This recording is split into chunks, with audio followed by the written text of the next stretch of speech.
I'm Diego Cordovez with Adam Schoenfeld here at Card Player TV Land, welcoming you to a second season of The Scoop, backed by popular demand. The demand has been overwhelming. I can't tell you how many times people are stopping me in malls, on parking lots. All right, I can't tell you how many times. Never. During the main event last year, I'd have one or two people stop me. I can't say that if anybody stopped me on the street. But we're going to have shows almost every day during the World Series, and then once a week all year long, with many guests from the poker world, from the old school, from the new school, these young internet stars, these old dinosaurs. I've had it with the dinosaurs. Yeah. I'm for new. We'll have a good mix. Anything else? I don't have much to add. We have a few short clips from last season to give you an idea if you weren't one of the select viewers who saw our shows. It's a hit show. And to give you an idea of our interviews, and we look forward to having you join us this year. On The Scoop. So if I bring up some sportscasters, are you going to feel free to give your opinion, or are you going to feel like it's not? I've always given my opinion since I become, however, paid by ESPN. Right, I'm not going to bring up ESPN. I don't talk about ESPN people as much. I'm not going to bring up ESPN people. The worst sportscaster working today, Jim Nance. Comments. You know, Nance, several friends of mine agree with you, Adam. They call me up, they leave me long voicemails about what are you going to do about Jim Nance and when are you going to do it. I mean, I am on the verge of self-injury. I've always thought he did a solid job. I've wavered on him in recent years. There's almost so much like a false piety to what he's doing. It's like a reverence there. Even the way he says, good, welcome to the Master's friends. Friends is his key word. Who's friends with him? Every time. So there's something there that doesn't seem right. I got a question for you guys. All right. Yeah. A tough one, maybe.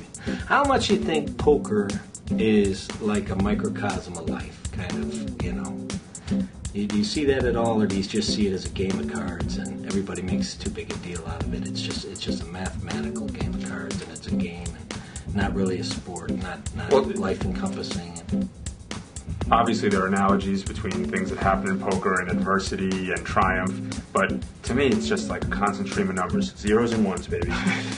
but actually, I think of life that way also. Zeros and ones, yeah. You know, even if I'm having an interaction with a woman, do I have edge? You know, if I'm tipping in a restaurant, do I have edge? You know, is the food good? What's my edge?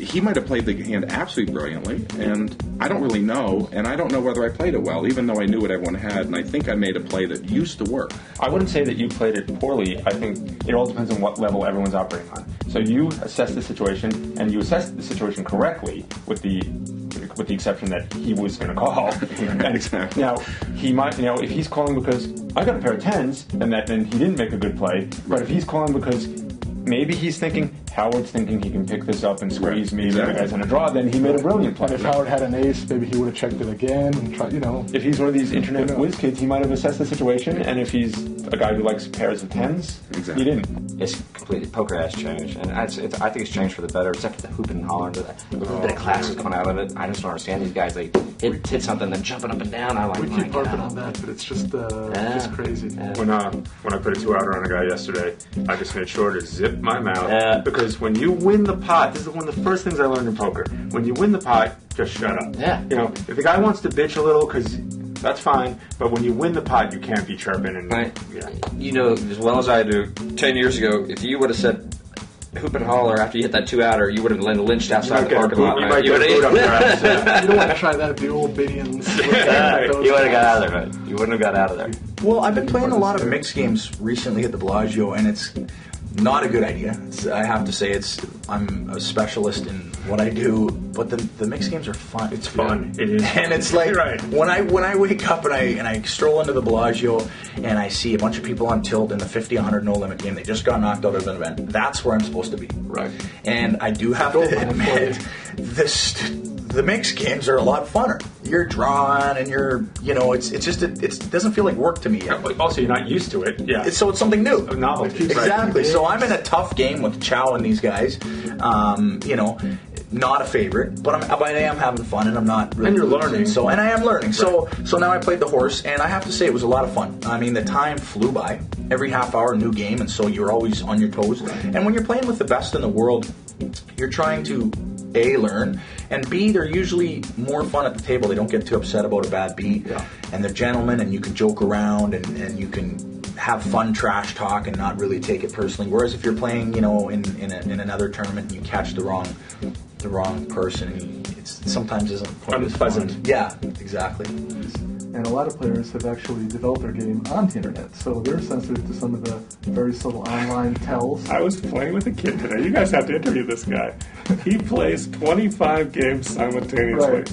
25 games. I don't know how I mean, that's it's just good. like, and I'm like, what? You have like 10 other people playing for you or There's whatever. jumping back He and just forth he for- does 25. That just seems like absolutely impossible. And he said, I could sit down with you and I could teach you within a week to play 12 games. And I'm Right. like, 12 seems, sure to you be, can. 12 seems to be the standard. This guy's in another category. It's, Right. Yeah, 12 is the minimum. Every- Any internet guy Every says kid 12. under 25 I meet tells me that they're 12 tabling, and it makes me feel super, super old. right.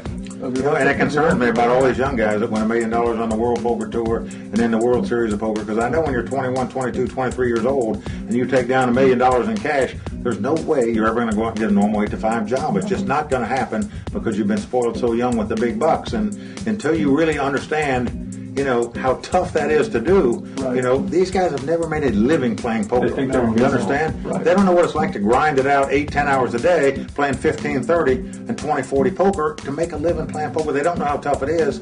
They come in big time. It's all bright lights and multi-million-dollar tournaments, and they get lucky and hit one, and it's just life's a ball. They don't know what it's like to go through a losing streak and then deal with that. Yeah. I mean, it's been But they will, and as I say, everyone, and even I'm a little guilty of that we always call these guys great, how great they are. Well, in truth, to be great, you got to stand the test Over of time. time, right. So let's see 10 years from now, 15 years from now, how many of these guys who have won by the time they're 23 or 4 are still around playing in the big-time poker tournaments. That's a little flavor of what you're going to get from our hit show, The Scoop, coming back for a second season on cardplayer.com.